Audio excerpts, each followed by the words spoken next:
নমস্কাৰ আপোনালোক সকলোকে পুনৰবাৰ স্বাগতম জনাই মজিদ বন্ধুসকল পলকতে চামক আজি সন্ধিয়াৰ 7টা গুৰুত্বপূৰ্ণ খবৰ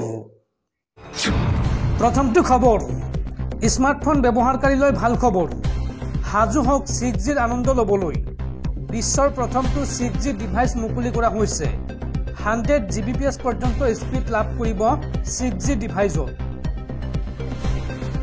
বিশ্বৰ প্ৰথমটো 6G ডিভাইচ মুকলি 100 Gbps পৰ্যন্ত স্পীড লাভ কৰিব 6G স্মাৰ্টফোনত 5G ৰ তুলনাত 20 গুণ দ্ৰুত হ'ব 6G সেৱা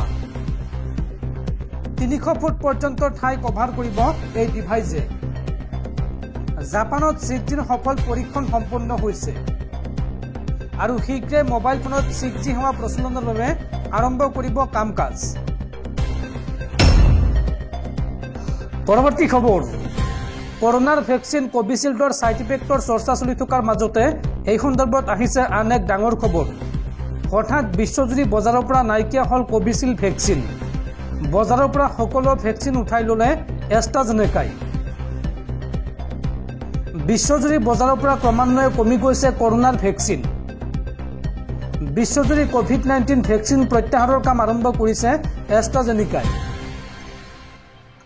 কোভিড ভ্যাকচিনৰ পাৰ্শ্বক্ৰিয়াক লৈ চৰ্চা চলি থকাৰ সময়তে এই ডাঙৰ খবৰ আহিছে বিশ্বৰ বজাৰত উপলব্ধ সকলো ভ্যাকচিন ঘূৰাই লোৱাৰ সিদ্ধান্ত এষ্ট্ৰাজেনেকাৰ চাহিদা হ্ৰাস তথা অন্য বিশেষ কাৰণত ভ্যাকচিন উভতাই লোৱাৰ খবৰ এই কোম্পানীটোৰ এষ্ট্ৰাজেনেকাই উল্লেখ কৰিছে বাণিজ্যিক কাৰণত বজাৰৰ পৰা ঘূৰাই লৈছে এই ভ্যাকচিনসমূহ বিশ্বজুৰি বিগত সময়ত কোভিশিল্ডক লৈ উত্থাপন হৈছে ভিন্ন প্ৰশ্নৰ ৰাষ্ট্ৰীয় সংবাদ মাধ্যমৰ খবৰ অনুসৰি কোম্পানীটোৱে আদালতত স্বীকাৰ কৰিছে পাৰ্শ্বক্ৰিয়াৰ কথা ব্ৰিটিছ ফাৰ্মাচিউটিকেল কোম্পানীৰ সিদ্ধান্তক লৈ এতিয়া চৰ্চাৰ বিষয় হৈ পৰিছে সৰ্বত্ৰে এষ্ট্ৰাজেনেকা আৰু অক্সফৰ্ড বিশ্ববিদ্যালয়ে প্ৰস্তুত কৰিছিল এই ভ্যাকচিন আৰু এই ভ্যাকচিনক ভাৰতীয় সিৰাম ইনষ্টিটিউটে প্ৰস্তুত কৰিছিল কোভিশিল্ড নামেৰে এই ভ্যাকচিন ব্যৱহাৰ কৰা অন্য দেশসমূহত একে ধৰণে প্ৰত্যাহাৰ কৰা হ'ব এই ভ্যাকচিন ব্ৰিটেইনত এষ্ট্ৰাজেনেকা নামৰ ফাৰ্মাচিউটিকেল কোম্পানীটো সন্মুখীন হৈছে বহু গোচৰৰ যাৰ পিছত হঠাৎ বিশ্বৰ বজাৰৰ পৰা উঠাই লৈছে সকলো ভ্যাকচিন পৰৱৰ্তী খবৰ ভাৰতীয় বিমান সংস্থা এয়াৰ ইণ্ডিয়াত হঠাৎ হাহাকাৰ একেলগে ছুটি ললে এয়াৰ ইণ্ডিয়াৰ প্ৰায় 300 গৰাকী কৰ্মচাৰীয়ে আৰু কৰ্মচাৰীয়ে ছুটি লোৱাৰ বাবে বাতিল কৰিবলগীয়া হ'ল 86খন বিমানৰ চলাচল অসুস্থতাৰ দুহাই দি হঠাৎ ছুটি ললে বিমানৰ বৃহৎ সংখ্যক কৰ্মচাৰীয়ে ছুটি লোৱাৰ বাবে বাতিল কৰিবলগীয়া হ'ল ঘৰুৱা আৰু আন্তঃৰাষ্ট্ৰীয় প্ৰায় 86খন বিমানৰ চলাচল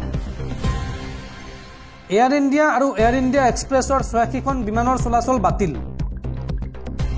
কৰ্মচাৰীৰ অভাৱ দেখুৱাই কোচি কালিকট বেংগালুৰুকে ধৰি ভিন্ন বিমানবন্দৰলৈ চলা বিমানৰ যাত্ৰা হঠাৎ বাতিল কৰা হৈছে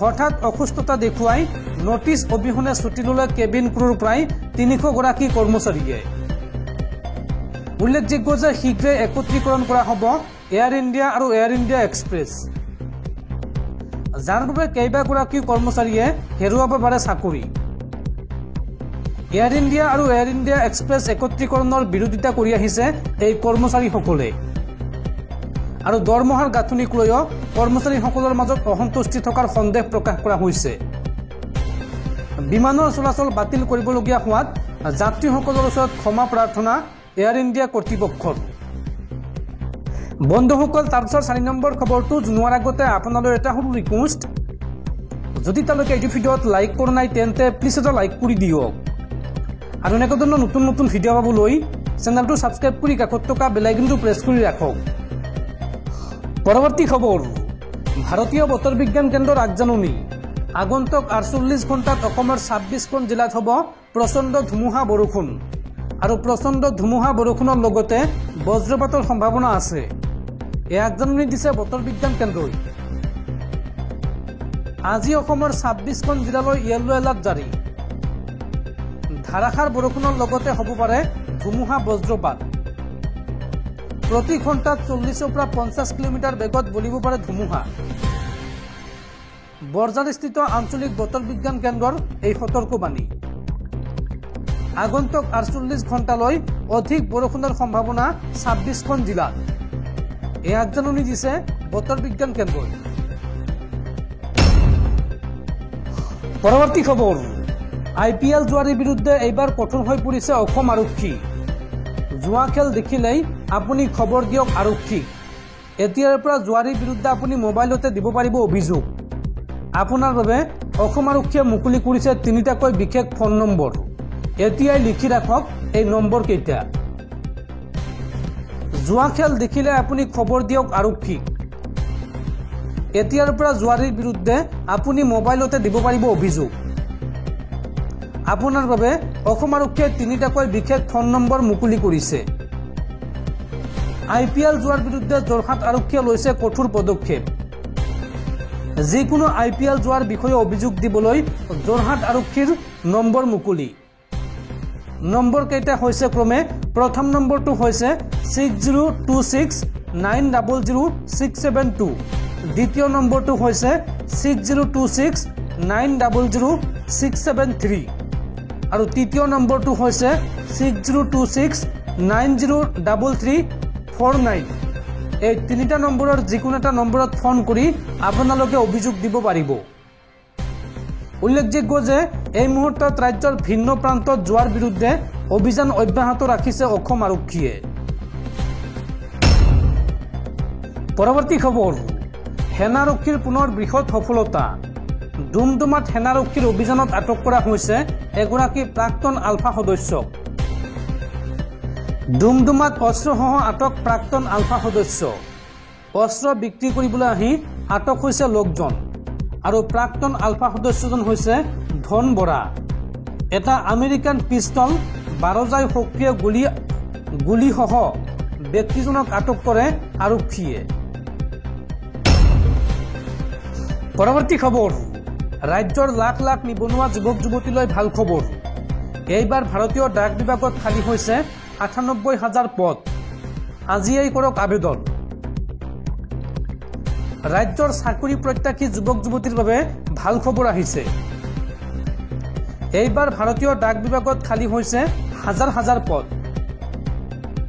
98,000ৰো অধিক পদৰ বাবে আপুনি কৰিব পাৰিব আবেদন। মাধ্যমিক উত্তীৰ্ণই আবেদন কৰিব পাৰিব এইসমূহ পদৰ বাবে। খালী হৈছে পিয়নৰ 59,099টা পদ, মেনি গাৰ্ডৰ 1,445টা পদ, লগতে খালী হৈছে মাল্টি টাস্কিং ষ্টাফৰ 37,549টা পদ। 18 পৰা 40 বছৰ বয়সৰ ব্যক্তিয়ে কৰিব পাৰিব আবেদন। আৰু এই চাকৰিৰ মাহিলী দৰমহা হৈছে নিম্নতম 25,000 টকা। এই সন্দৰ্ভত অধিক তথ্য জানিবলৈ আপোনালোকে লগ ইন কৰক indiapost.gds.online.gov.in। এই ৱেবছাইটৰ জৰিয়তে সবিশেষ তথ্য জানিব পাৰিব। লগতে এই ৱেবছাইটৰ জৰিয়তে আপোনালোকে এই চাকৰিৰ বাবে আবেদন কৰিব পাৰিব।